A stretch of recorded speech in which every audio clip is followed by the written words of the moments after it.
아기 예수를 오심을 축하하며 성탄 예배를 드린 여러분들에게 주님이 주신 평화와 주님이 주신 기쁨으로 충만하기를 축원합니다. 오늘 본문에는 지금으로부터 약 2000년 전 첫 번째 성탄절을 맞이하는 목자들이 등장을 합니다. 이들은 당시 유대 땅에 첫 번째 성탄을 맞이했던 사람들 중에 가장 믿음으로 성탄을 맞이한 사람들이었다고 저는 확신합니다. 오늘 본문에는 이들의 믿음의 모습이 기록이 되어 있습니다. 이들의 믿음의 모습이라는 것은 어떤 것입니까? 당시 목자들의 삶의 상황을 한번 생각해 봅니다. 옛날 예수님 시절 이 목자들의 삶이라는 것은 그렇게 낭만적인 것이 아니었습니다. 당시 목자들의 신분은 거의 천민에 가까운 사람들이었습니다. 주변의 사람들에게 인정을 받지 못했던 사람들이라는 것입니다. 사회적으로도 소외된 그룹에 속해 있었던 그런 사람들이었습니다. 그런데 이런 목자들에게 당시 그 어떤 사람들보다 가장 먼저 아기 예수가 태어났다는 소식이 전해졌다는 사실입니다. 실로 놀라운 일이 아닐 수 없는 것입니다. 근데 우리를 더욱 놀라게 하는 것이 있습니다. 그것은 이 목자들에게 믿음이 있었다는 것입니다. 목자들에게 천사의 소식을 듣고 아기 예수를 맞이할 믿음이 있었다는 것입니다. 오늘 본문 11절에 보면 천사들이 목자들에게 소식을 전합니다. 오늘 다윗의 마을에 너희를 위하여 구세주께서 태어나셨습니다.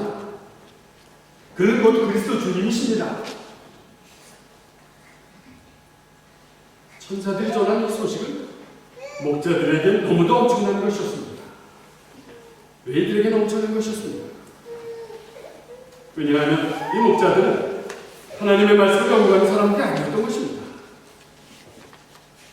매일매일 성전에서 기도를 하는 사람도 아니었습니다. 이들은 그저 들에서 양들을 돌보았던 아주 평범한 사람들이었습니다. 구세주의 탄생을 알리는 이 소식이 평범한 목자들에게는 아주 엄청난 것이었습니다. 목자들에게는 아마도 감당할 수 없는 엄청난 소식이었습니다.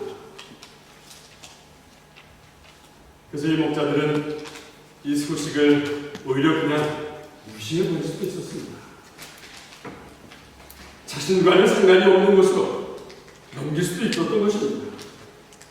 믿을 수 없는 대로 그냥 덮어버릴 수도 있었던 것입니다. 근데 오늘 본문의 목자들은 그렇게 하지 않았습니다.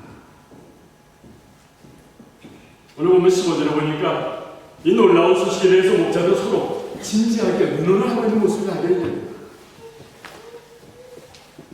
그리고 이렇게 결정합니다.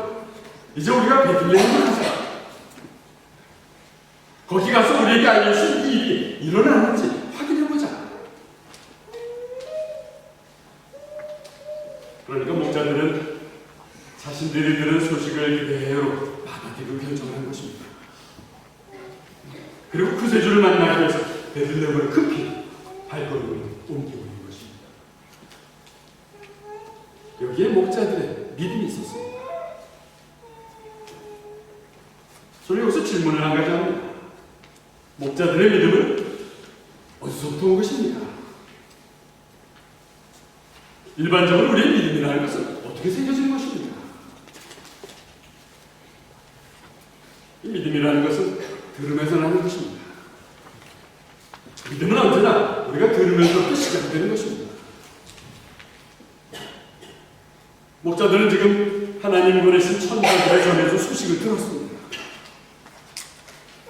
천사들의 소식이 아직 자신들의 눈에 확인된 것은 아니었습니다. 그러나 자신들이 들은 말씀을 이 목자들은 그대로 믿게 된 것입니다. 이것이 목자들이 아주 귀하고 소중한 믿음이었던 것입니다.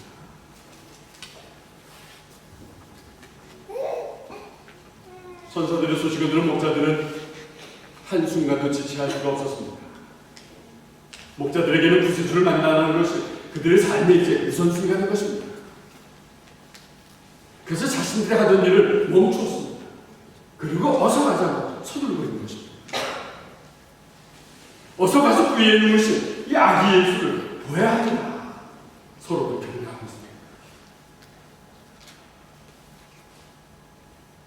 그렇게 달려가서 아기 예수를 보는 순간 목자들은 기쁨이 솟았습니다.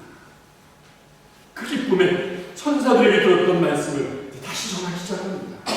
오늘 다윗의 마을에 우리를 위하여서 그리스도가 나셨습니다. 구세주가 탄생하셨습니다. 그런데 목자들이 전하는 이야기를 듣는 사람들이 놀랐다라고 표현하고 있습니다. 여기서 놀랐다라는 성경 원어의 헬라어 표현은 우리가 일반적으로 생각하는 것과 좀 다릅니다. 헬라어 표현에 놀랐다라는 표현은 그냥 이상한 일을 여겼다라는 표현인 것입니다. 대부분의 사람들이 목자들의 이야기를 듣고 단순히 이상하게 여기거나 단순히 호기심을 가졌다라는 표현인 것입니다.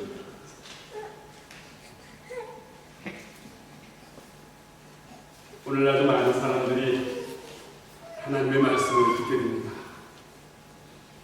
당장 들을 때에는 기이한 일이라고 이야기합니다. 당장 들을 때에는 호기심도 보이기도 합니다. 근데 거기서 그치고 마는 것입니다. 진지하게 생각을 해보면 믿으려고 하는 사람들이 많지 않다는 것입니다. 놀라긴 하지만 거기서 끝나는 것입니다.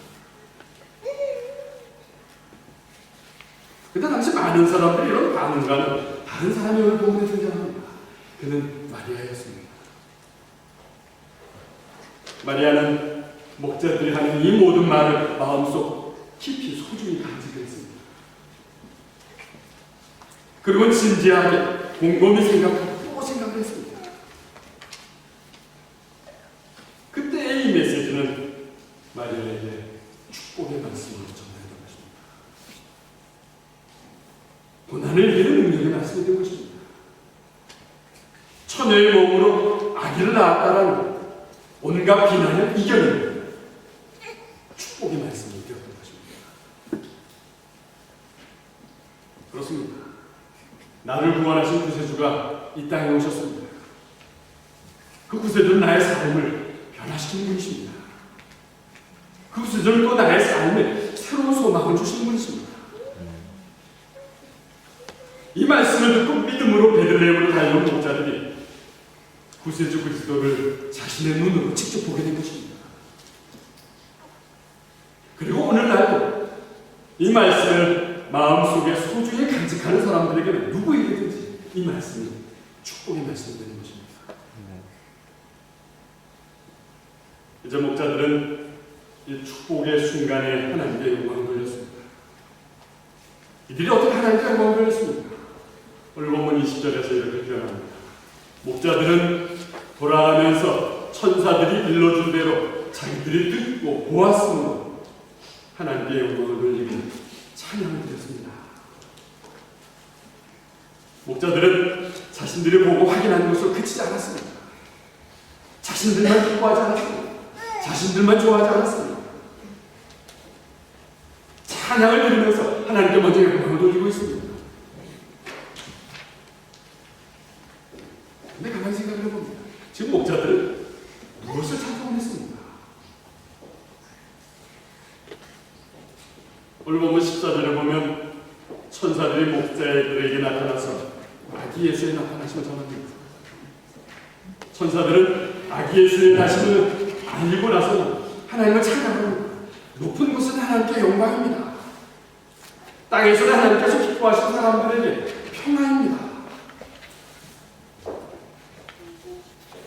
아마도 목자들은 천사들이 찬양했던 것을 기억을 하고 그것을 그대로 찬양하고 있었을 것입니다. 자신들이 듣고 보았던 모든 일들을 기억하면서 찬양하고 있었을 것입니다. 구세주에 대해서 들었습니다. 구세주를 직접 눈으로 본 목자들이었습니다. 그새들이 감격하여서 하나님께 영광의 찬양을 드렸던 것입니다. 그동안의 아픔들, 그동안의 서름들, 그동안의 고통들 모두 다 위로해 주시는 그 구세주 주님께 찬양을 드리겠습니다. 그렇습니다. 이 목자들은 구원의 기쁨과 구원의 감격으로 하나님을 찬양하면서 이 첫 성탄을 맞이할 것입니다. 사랑하는 여러분, 지금으로부터 2000년 전 양치는 목자들에게 전달이 되었던 이 놀라운 소식이 오늘날 여러분과 저에게도 전달이 되었습니다. 방법은 좀 다를지 몰라도 이 전달된 메시지의 내용은 같은 것입니다. 우리를 위해서 유대 땅 베들레헴에 아기 예수님께서 오셨습니다. 나에게 구원을 베푸신 분이십니다. 나에게 영원한 생명을 주시기 위해서 오셨습니다. 그래서 이제 우리들이 예수님 안에서 소망을 가지고 살게 된 것입니다. 그래서 오늘 우리도 찬양으로 하나님께 영광을 돌려드리는 것입니다. 구세주가 태어나신 성탄을 맞는 우리 여러분들의 가슴에도 감사와 찬양으로 충만하시길 간절히 축원합니다. 아멘. 기도하겠습니다. 우리의 구세주로 오신 주님, 주님이 오신다는 소식을 들은 오늘 우리도 목자들과 같이 믿음으로 나아갑니다. 믿음으로 나아가 주님이 우리 삶의 진정한 주인이 되심을 고백합니다. 우리에게 구원을 베푸시고 영원한 생명을 주신 주님을 찬양합니다. 오늘 우리 모두에게 하나님의 평화를 함께 해 주시옵소서. 예수님의 이름으로 기도드렸습니다.